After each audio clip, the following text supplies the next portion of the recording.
In the meantime, we don't have any more accumulating snow, maybe a couple of flurries, nothing too major, but we do have some major cold coming on in the next few days, Greg.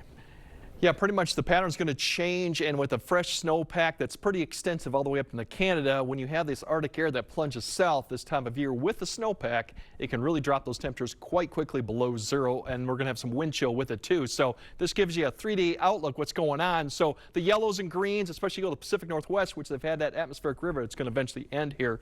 That's milder conditions. As you go further north, as the colors get a little bit higher towards purple, that is how colder temperatures aloft. So this is going to dive south over the area here through Saturday and Sunday. The bulk of the cold air, as you can see, just to our north over in southern Canada, but we are going to get a taste of it coming through. The good news is once we get to Sunday, you're already starting to see this push north. The jet's going to start coming back to the north, which means we're going to start warming up next week. So by Monday, we now have flow out of the southwest. That pushes all over the cold air back to the north, and we're going to have a much milder pattern going into next week. Now, how warm we get kind of depends on the snow cover.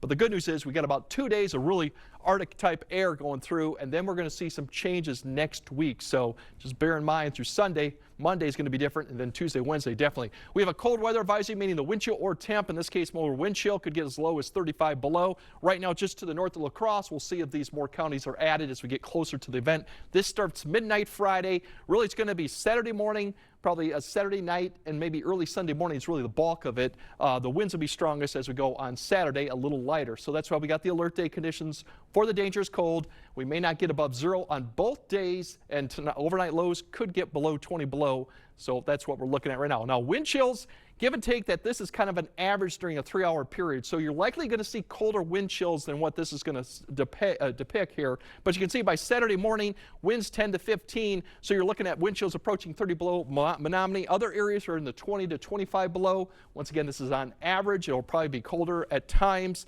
through Saturday morning. We're not going to see much improvement during the day. We might get into that 15 to 25 below range as the winds do decrease a little bit on Saturday night. Sunday morning really is going to be even colder. You see 29 below, wind chills 30 below, but it's more as the temperature is going to be colder than the wind's going to be stronger. So still very cold, temperatures going in, and we'll start seeing some improvement. Now back to the snow. We got a little bit of snow this evening to talk about. Most of that's going to stay to the south. We have a bit of clearing air going in here towards late tonight, so that means temperatures will fall off quickly, probably in the single digits by midnight, and then we're going to have cloud cover come back in because we have a cold front that'll be swinging through tomorrow. With that cold front will bring some light snow. So those are your temperatures mainly kind of right after midnight, and they'll start slowly rising as we have cloud cover comes back into play. Now tomorrow, pretty much we'll see temperatures in the 20s here. The winds will start picking up behind this cold front. Light snow, not expecting a lot of accumulation as we come through. You can see just a brief period of light snow coming through about late morning to early afternoon time frame, and then give you an idea what it's going to look like going into Saturday morning. These are your temperatures right now. We're going to be teens to below zero to the single digits below 0.2. And it gets even worse as we go into Sunday. The good news is once we get past Sunday, we have temperatures above freezing Tuesday, Wednesday, and potentially even Thursday, with some activity then coming in Wednesday and Thursday with some showers too. So we just got to get through Sunday, and we'll have some milder temperatures next week too. But yeah, this weekend definitely is going to be bitterly cold. Sure, it looks like. All right, thanks, Greg.